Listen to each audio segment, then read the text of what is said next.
Malaking dagok ang nangyari kay Luka Doncic at sa Los Angeles Lakers matapos siyang magtamo ng possible hamstring injury sa gitna ng isang masakit na pagkatalo.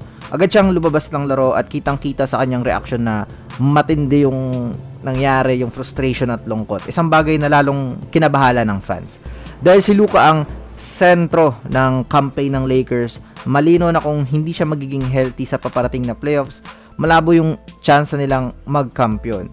May kaunting pag-asa dahil naglalakad pa siya, pero kadalasan kapag ganito, emotional na reaction at isang elite athlete, hindi ito magandang senyales.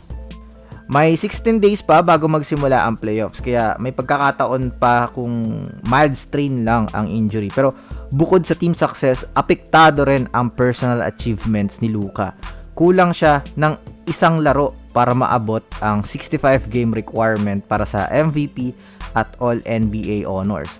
Gayunpaman, mas mahalaga pa rin ang championship aspiration ng Lakers kaysa sa individual awards. Sa ngayon, walang magagawa ang fans kundi umasa na hindi seryoso ang injury dahil kung malala ito, posibleng tuluyan ng maglaho ang title hopes ng koponan. Next, pinakita ni LaMelo Ball ang kanyang elite playmaking sa perfect timing para sa Charlotte Hornets sa dominant win nila kontra Phoenix Suns. Sa gitna ng dikit na playoff race, nag-switch si LaMelo sa pass-first mode at nag-deliver ng super efficient performance. 15 points at 11 assists in just 25 minutes with 0 turnovers. Hindi lang siya facilitator, kundi efficient scorer din. Kaya naging smooth ang flow ng offense ng Hornets. Ito yung klase ng laro na nagpapakita kung gaano siya ka-valuable bilang floor general. Mas gumaganda pa yung laro ni LaMelo Ball ngayon dahil may solid support na siya tulad ni Brandon Miller, Miles Bridges, at ang kanilang rookie na si Concanepo. Kaya hindi na niya kailangan pilitin ng scoring. Mas nakakapag-focus siya sa natural niyang strength, creating plays for others. Kapag ganito siya ka-controlled at efficient, tumataas talaga ang ceiling ng Hornets at nagiging legit threat sa playoffs. Habang hawak niya ang tempo at healthy siya, Charlotte becomes a dangerous team na kayang makipagsabayan kahit kanino. Next, patuloy na kune-question ang fit ni Kris Murray sa Portland Trail Blazers dahil sa kanyang poor 3-point shooting na halos nasa 26% lang since rookie season.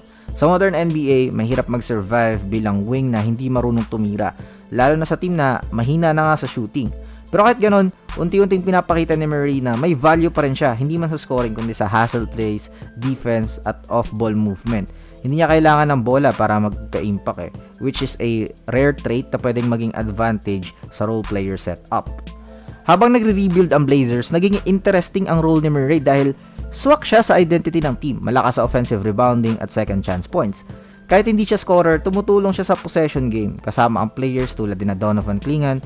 Sa panalo nila laban sa Clippers, naging X-factor siya with all-around contribution kahit 0 out of 4 sa labas. Ibig sabihin, kahit flawed ang kanyang shooting, may dahilan pa rin para hindi siya basta i-give up ng Portland, lalo na kung fit siya sa sistema nila ngayon.